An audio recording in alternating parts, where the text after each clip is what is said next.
রাত প্রায় ১২টা। চারদিক নিস্তব্ধ। একটি ছোট ঘরের কোণে বসে আছে একটি ছেলে। নাম তার রাশেদ। তার চোখে পানি। কারণ আজ সে জীবনের সবচেয়ে বড় ব্যর্থতার মুখোমুখি হয়েছে। রাশেদ ছোটবেলা থেকেই গরিব পরিবারের সন্তান ছিল। তার বাবা ছিলেন একজন দিনমজুর আর মা ছিলেন একজন সাধারণ গৃহিণী। অভাব ছিল, কিন্তু ভালোবাসার কোনো অভাব ছিল না।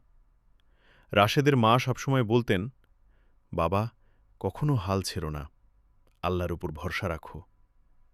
কিন্তু আজ রাশেদ সম্পূর্ণ ভেঙে পড়েছে। কারণ সে চাকরির পরীক্ষায় আবারও ব্যর্থ হয়েছে।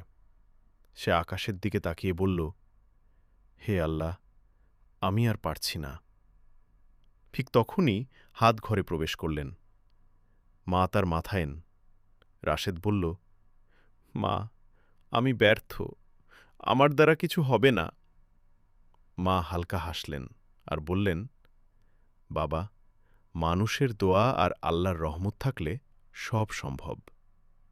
সেই রাতে রাশেদের মা তাহাজ্জুদের নামাজে দাঁড়ালেন আর চোখের পানি ফেলে আল্লাহর কাছে দোয়া করলেন, হে আল্লাহ, আমার ছেলেকে সফল করে দাও।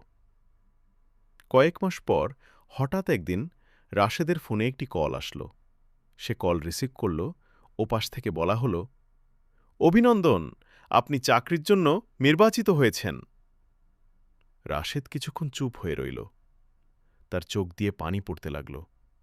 সে দৌড়ে মায়ের কাছে গেল আর বলল, মা, আমি সফল হয়েছি।